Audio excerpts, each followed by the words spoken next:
Saudara, lantas apa yang harus dibenahi usai Indonesia dipastikan gagal melaju ke Piala Dunia 2026? Apakah taktik yang diterapkan dalam pertandingan selama babak kualifikasi sudah efektif?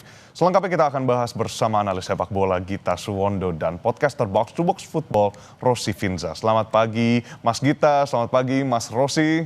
Apa Selamat pagi, kabar? Erit. Selamat pagi, Baik-baik. Edwin. Baik. Luar biasa. Nah, mungkin langsung kita ke Mas Gita terlebih dahulu. Mas, melihat hasil pertandingan tadi, kiranya apakah ada perubahan strategi dari permainan Indonesia yang berubah dibanding melawan Arab Saudi? Dan dinyatakan oleh Kluivert sudah lebih baik. Tapi kalau dari perspektif Mas, seperti apa? Saya harus mengatakan surprise ya ngelihat line up tadi malam. Akhirnya saya bisa berpikir, oh ini orang ini mikir juga akhirnya. Artinya dia nggak keras kepala juga dengan taktiknya dia. Eh, Tetap dengan pola 4-3 dengan dua back sejajar, tapi lebih ke 4-3-3. Kemarin dia hanya ada Joe Pelupesi sebagai DM, kemudian Tom Haye jadi attacking midfielder. Ada tambahan Calvin Verdong yang saya pikir ini missing link kita pada saat melawan Arab Saudi. Kemudian Jay Izzes dan Rizky Ridho bermain luar biasa. Kevin Dix jadi bek kanan. Artinya ini pilihan-pilihan yang terbaik di belakang termasuk penjaga gawang dan juga di tengah. Mungkin babak pertama kita agak kurang kekuatan di depan dengan Miliano ada di bangku cadangan. Kemudian oleh Romani yang tampaknya masih hanya bisa bermain untuk satu babak ya. Makanya dia dimasukkan ke babak kedua. Dan Ricky Kambuaya yang juga tidak terlalu bermain baik dibandingkan biasanya justru kali ini. Tapi secara keseluruhan sebenarnya ini tim terbaik yang dimiliki oleh Kluivert dan harus diajukan jempol dengan pilihannya dia. Untuk pertama kalinya dalam 4 pertandingan menghadapi Irak kita bisa mereduce kekuatan Irak sehingga mereka hanya menghasilkan dua shot on target sepanjang pertandingan. Biasanya mereka terus membombardir pertahanan kita, tapi tidak kali ini. Walaupun hasilnya tetap tidak berjalan sesuai dengan keinginan masyarakat Indonesia dan juga keinginan Kluivert sendiri dan juga tim pastinya. Wah, oke. Nah, ini tadi disebut dari 4 pertandingan, berarti kali ini juga akhirnya ada kepala yang diputar gitu ya Mas ya, otak yang akhirnya berjalan Iya. sinkron untuk akhirnya memecah pertahanan dari Irak. Nah, Iya. kalau untuk Mas Rossi sendiri, Mas bagaimana Anda melihat taktik yang ditetapkan oleh Patrick Kluivert dan diterapkan di lapangan? Lalu sebenarnya kalau kita mau berbicara apple to apple, apakah ada perbedaan signifikan dengan taktik yang waktu itu diterapkan oleh Shin Tae-yong? Kalau secara apple to apple dengan Sintayong jelas ada perbedaan ya, karena kalau melihat bagaimana Patrick Kluivert bekerja, terus kemudian Sintayong dulu bekerja, terlihat jelas gimana Patrick Kluivert berusaha lebih proaktif ketimbang Sintayong yang dulu lebih pragmatis gitu. Jadi sebenarnya sih kalau buat saya pribadi antara proaktif atau pragmatis itu ada plus minusnya sendiri. Tinggal bagaimana menerapkan di lapangan apa namanya pola-polanya itu udah tepat atau belum gitu. Sebagai contoh, ketika kita menghadapi Arab Saudi, kita main dengan formasi 4 back, tapi kerapatan antar lininya kurang terjaga. Makanya kemudian kita memberi banyak ruang untuk para pemain Arab Saudi gitu. Dan dari situ kemudian mereka mendapatkan peluang dan akhirnya mencetak gol gitu. Sementara ketika menghadapi Irak semalam, formasinya sama dengan 4 back juga gitu. Tadi sudah dijelaskan, dipaparkan oleh Mas Gita. Tapi yang membedakan di pertandingan melawan Irak itu saya melihat bagaimana coach Patrick Kluivert bisa membuat gap antar lini yang tadinya ada pada pertandingan melawan Arab Saudi itu menjadi hilang, menjadi nihil sama sekali. Dan itu yang sebenarnya bikin kita bagus sekali tampil di babak pertama. Irak kesulitan untuk membongkar pertahanan kita, kesulitan untuk membangun serangan dari lini tengah, sampai kemudian di babak kedua Graham Arnold pelatih mereka memasukkan Zidane Iqbal, dan saya kira itu yang mengubah permainan Irak pada babak kedua. Seperti itu kira-kira. Oke, berarti artinya di laga awal Indonesia sempat menekan ya di awal, tapi kenapa bisa kecolongan Betul. akhirnya untuk Mas Gita? Tadi Mas Gita bilang di awal kurang, tapi sebenarnya kalau kita lihat menekan gitu Mas. Ya, sebenarnya kalau kita lihat di babak pertama sih kita tidak dapat peluang. Itu aja intinya. Ada peluang dari Mauro Silva kayak yang kemudian menyamping, tapi selebihnya kita tidak dapat peluang. Tapi kita menguasai jalannya pertandingan jelas. Midfield itu punya kita.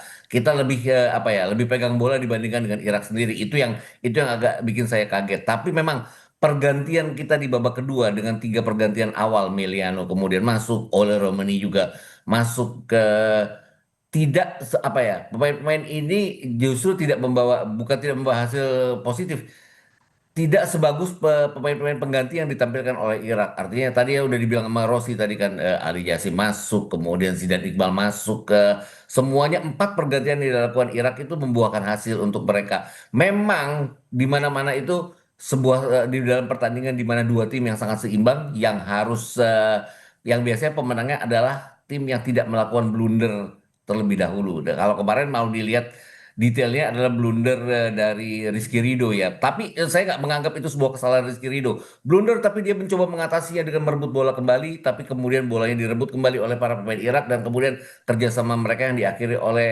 Zidane Iqbal yang membuahkan hasil.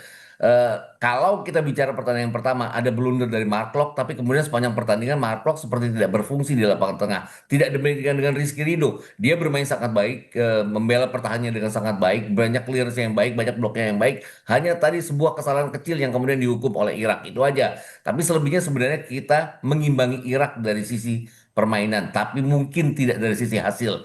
Ya mungkin kurang tepat kalau kita tidak menghargai pemain karena Betul. pemain-pemain ini sudah memberikan semuanya walaupun harus tersingkir. Andaikan ini hanya di putaran ketiga di mana kita masih punya sisa 8 pertandingan, ini tim yang tadi malam bermain akan sangat menjanjikan. Mungkin tidak sekarang karena mereka tersingkir, itu aja bedanya. Tapi kan memang balik-balik lagi, tanya Rossi deh, football itu selalu kejam terhadap hasil. Tuh. Itu Jadi aja. memang bukan hanya faktor pemain, faktor strategi, tapi timing juga penting, Mas. Tapi kalau kita Ya. tadi lihat dari komposisi yang Mas jelaskan, Mas Gita menganggap berarti semua lini ini sudah bekerja dengan maksimal, sudah tepat sasaran, Ya. efektif seperti itu, Mas. Sudah tepat. Mungkin di depan kita kurang apa ya? Kurang greget untuk cetak gol karena kita tidak bisa memakai Ole Romeni sepanjang 2 kali 45 menit. Emiliano Jonathan juga yang punya kecepatan di kanan tidak main sepanjang 2 kali 45 menit. Hanya di babak kedua. Tapi balik-balik lagi setelah mereka masuk, justru pergantian Irak yang membuat mereka lebih menguasai lapangan tengah. Itu tadi kenapa kemudian passing-passing kita yang bagus di babak pertama harus kita ganti dengan crossing yang tidak membahayakan pertahanan Irak. Setelah mereka unggul baru kita main passing-passing kembali yang berbuahlah sebenarnya ke daerah pertahanan Irak walaupun tidak menghasilkan shot on target, tapi ada beberapa kali kita membahayakan pertahanan Irak. Luar biasa. Jadi Mas Rossi, pertanyaan yang sama mungkin, apakah semua lini sudah efektif? Dan pastinya ini kalau kita lihat ada keputusan pergantian pemain, itu juga mungkin perspektif dari Mas Rossi seperti apa? Ya kalau melihat antar lini saya merasa bahwa ini jauh lebih baik ketimbang Arab Saudi. Tadi saya sudah menyebutkan bahwa ketika menghadapi Arab Saudi antar lini itu ada banyak sekali jarak yang bisa dimanfaatkan oleh pemain lawan gitu. Nah pada pertandingan Irak ini tidak ada gitu. Kita bisa melihat bagaimana ketika Irak berusaha melakukan build up serangan, mereka biasanya mengalirkan bola ke pinggir gitu. Karena tengah itu compact buat para pemain Indonesia gitu. Jadi kesatuan itu ada. Terus kemudian usaha kita untuk mengkreasikan peluang itu juga ada. Cuman yang kurang menurut saya mungkin perkara efektivitas aja kali ya. Beberapa kali juga saya melihat peluang salah satunya yang disepakannya di Eleanor Raiders itu juga gagal. Padahal itu posisi dia ada tepat di depan gawang gitu. Jadi menurut saya itu efektivitas aja, perkara efektivitas, perkara eksekusi. Dan mungkin kalau misalkan bisa evaluasi, saya pikir kita juga harus bisa punya combination of play di sekitar kotak penalti lawan. Karena kalau melihat banyak sekali para pemain yang berdiri tapi kurang combination of play itu agak kurang rasanya ya. Makanya kemudian kita tadi lebih banyak crossing, lebih banyak umpan direct ke depan. Jadi saya pikir kalau evaluasi itu saja kalau menurut saya. Oke, Mas Gita, mungkin mirip-mirip nih dengan Mas Rossi. Pertanyaannya adalah terkait dengan evaluasi. Kiranya dari sisi kepelatihan, Patrick Kluivert bagaimana Mas ke depannya yang harus dipertahankan atau mungkin dievaluasi dan ditingkatkan. Lalu juga apakah harus dilakukan agar talenta lokal ini dapat bersaing dengan pemain diaspora?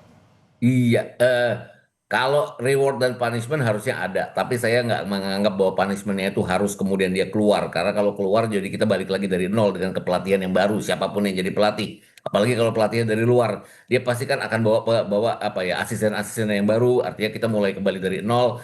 Ini kedepannya ada AFF tahun 2026, ada Piala Asia di bulan Januari, 7 Januari 2027 sampai 5 Februari 2027. Artinya disinilah ujian bagi Clever sesungguhnya apakah dia bisa memainkan permainannya sepanjang pertandingan seperti halnya yang sama dengan tadi. Kalau boleh dibilang ini salah satu permainan terbaik yang dia tampilkan sejauh ini. Dan dari 8 pertandingan di mana dia salah pasang pemain, salah formasi 4 kali dengan kekalahan, baru kali ini dia kalah dengan dia formasi yang tepat. Jadi masih jangan di apa ya, jangan, saya nggak setuju juga dengan tagar dia out karena masih harus apa ya, harus diuji lagi apakah dia pantas atau tidak dan hanya dari turnamen itu dia bisa melakukan. Tapi AFF tahun 2026 dia tidak akan bisa memakai para pemain diaspora karena tidak akan diizinkan oleh klub. Itu yang membuat saya pikir kalau dia diperpanjang atau dipertahankan, dia harus sering ada di turnamen-turnamen Super League, BRI Super League di liga domestik kita untuk memantau para pemain. Jadi terutama di lini depan ya, karena sejauh ini kan kita punya Bagaskara dari Dewa United, punya striker-striker yang bisa terlihat lah dengan dia banyak memantau, bisa mempoles pemain-pemain ini. Ramadan Sananto tadi dimasukkan karena situasinya adalah kita harus mencatat kemenangan, dia menggantikan Joe Pelupesi. Ada banyak Ramadan dan Ramadan Sananta yang lain yang ada di liga kita yang bisa diperhatikan oleh Clever dan timnya untuk kemudian mencoba dimainkan di tim nasional. Karena FIFA Match di bulan November nanti akan ada 2 pertandingan, pilihan pertandingan dari federasi yang juga harus bagus. Jangan sampai kita hanya menghadapi pertandingan-pertandingan dengan lawan yang lemah, seolah-olah kita menang, tapi sebenarnya tidak ada hasilnya. Seperti halnya pada saat kita mengalahkan China Taipei di bulan September lalu. Oke, jadi otak, tubuh semua harus sinkron. Nah, kalau untuk Mas Rossi tadi melihat ada beberapa pertandingan ke depannya, salah satunya Piala Asia yang kita nanti-nantikan, apakah ini jadi ajang untuk Patrick Kluivert akhirnya membuktikan kalau evaluasi ini nyata, dan terkait dengan line up seperti apa, Mas? Line up untuk Piala Asia maksudnya? Betul, betul. Atau Apakah harus ada yang ini nih kulik-kulik lagi, digodok lagi? Kalau menurut saya line up yang ada di timnas sekarang sudah cukup bagus ya. Kita lihat juga Patrick Kluivert juga berani untuk melakukan bongkar pasang. Ada yang dilepas tidak masuk squad, ada juga pemain baru masuk squad gitu. Dan sejauh ini sih ada beberapa pemain yang saya catat bahkan dari sebelum lawan Arab Saudi, dari 2 pertandingan friendly sebelumnya, termasuk Adrian Wibowo. Itu juga pada bagus mainnya gitu. Dan saya pikir sejauh ini bagaimana staf pelatih timnas Indonesia melihat kebutuhan timnas, pemain yang cocok masuk atau enggak, sejauh ini sudah cukup oke gitu sebetulnya. Jadi tinggal bagaimana meramu permainan di atas lapangan aja sebetulnya. Kalau kita bicara soal permainan di atas lapangan, kita bisa melihat juga bahwa sebenarnya tidak sepenuhnya buruk. Oke lah kita jelek lawan Arab Saudi, oke lah kita sempat dibantai oleh Australia, cuman ada juga di mana permainan kita oke, tepat, termasuk juga pertandingan melawan Irak semalam. Jadi mungkin kita bisa membangun sesuatu dari apa yang sudah kita lihat dari yang bagus itu gitu. Jadi saya pikir kalau Patrick Kluivert ingin bermain proaktif, oke, blueprintnya yang mana? Blueprint lawan Irak, oke, nggak apa-apa, itu sudah bagus gitu. Tinggal apa yang perlu diperbaiki, dilihat dari situ. Oh ternyata kalau misalkan kita ketemu gelandang yang cukup gesit, cukup liat seperti Zidane Iqbal, kita masih kerepotan. Oke, nanti kita cari trik taktiknya seperti apa. Oh, kemudian kalau misalnya kita nggak punya Ole Romeni, bagaimana solusinya gitu? Apakah kita butuh pemain yang lebih direct atau lebih cair di lini depan? Bagaimana combination of play kita di sekitar kotak penalti lawan atau semacamnya gitu? Jadi banyak hal yang bisa dibangun dari apa yang kita lihat, dari melihat gelas tengah penuh gitu ya. Dan itu masih banyak waktu untuk sampai Piala Asia tahun depan, dan kita harapannya tentu saja evaluasi bukan cuma sekedar apakah pelatih dipecat atau tidak gitu ya, karena kalau urusannya pecat pelatih, kita tentu saja pertanyaan berikutnya adalah apakah pelatih penggantinya lebih baik dari pelatih yang sekarang, karena percuma gitu loh kalau sama aja gitu, nanti takutnya kita juga jalan di tempat gitu loh. Jadi saya pikir pertanyaan untuk memecat pelatih itu selalu lebih kompleks ketimbang reaksi-reaksi sementara sebetulnya ya, kalau dipikirkan baik-baik gitu. Oke, Mas Rossi, apakah ini berarti tandanya Patrick Kluivert harus lebih banyak spending time gitu ya, meluangkan waktu bersama para pemain gitu, dan kira-kira apa yang harus dilakukan Patrick Kluivert supaya tadi tuh evaluasinya nyata bisa dilihat dari pertandingan-pertandingan sebelumnya? Pastinya. Saya melihat kalau kebiasaan banyak pelatih tim nasional ya, katakanlah Thomas Tuchel di timnas Inggris, kita bisa melihat dia setiap pekan ada di stadion-stadion di Premier League gitu. Dia memantau pemain siapa aja yang bisa masuk, siapa saja yang mungkin ditepikan lebih dulu gitu ya. Dan saya berharap Patrick Kluivert juga seperti itu gitu di Liga Indonesia. Tadi sudah dipaparkan juga oleh Mas Gita gitu. Bagaimana supaya mungkin kita bisa melihat sananta-sananta yang lain gitu, atau mungkin Patrick Kluivert juga lebih paham bagaimana menempatkan posisi atau role pemain di posisi yang tepat. Karena kita lihat ketika menghadapi Arab Saudi beberapa hari lalu, dia memainkan Yakub Sayuri sebagai fullback ketika dia sebenarnya lebih bagus untuk offense sebagai wingback gitu. Jadi hal-hal seperti itu, keterbiasaan seperti itu yang mungkin bisa jadi evaluasi juga buat Patrick Kluivert. Oke, kembali ke Mas Gita, Mas. Berarti Mas Gita dan Mas Rossi di sini dua-duanya setuju, tidak boleh short judgment, tidak boleh terlalu temperamental keputusannya. Tapi kira-kira apa yang harus dilakukan, Mas, oleh Patrick Kluivert dan kawan-kawan? Iya itu tadi memantau semua talenta yang ada di liga domestik. Kenapa liga domestik? Karena itu sumber yang paling luas.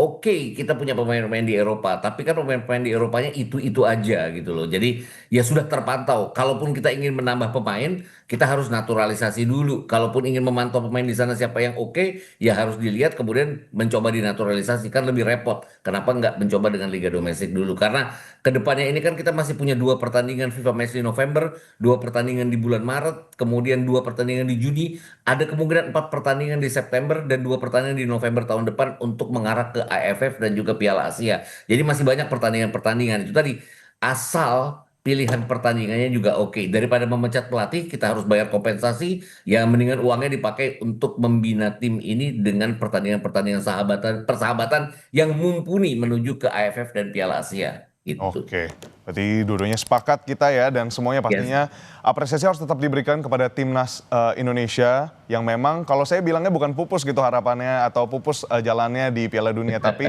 harus kembali jadi bekal untuk pelajaran berikutnya di Ya, dalam betul. ya laga-laga berikutnya yang akan datang seperti yang tadi Mas Gita dan Mas Rosi bagikan kepada kita. Lalu juga tadi ini highlight yang menarik karena harus berkaca dan juga harus melihat potensi dari pemain-pemain di Liga Domestik. Nah itu menurut saya yang jadi sorotan ya pada dialog kita pada hari ini. Terima kasih analis sepak bola Mas Gita Suwondo dan podcaster Box to Box Football Mas Rosi Finza atas waktunya bergabung bersama kami secara daring. Jangan lupa tidur Mas. Yes. Terima kasih Sehat-sehat selalu. kembali.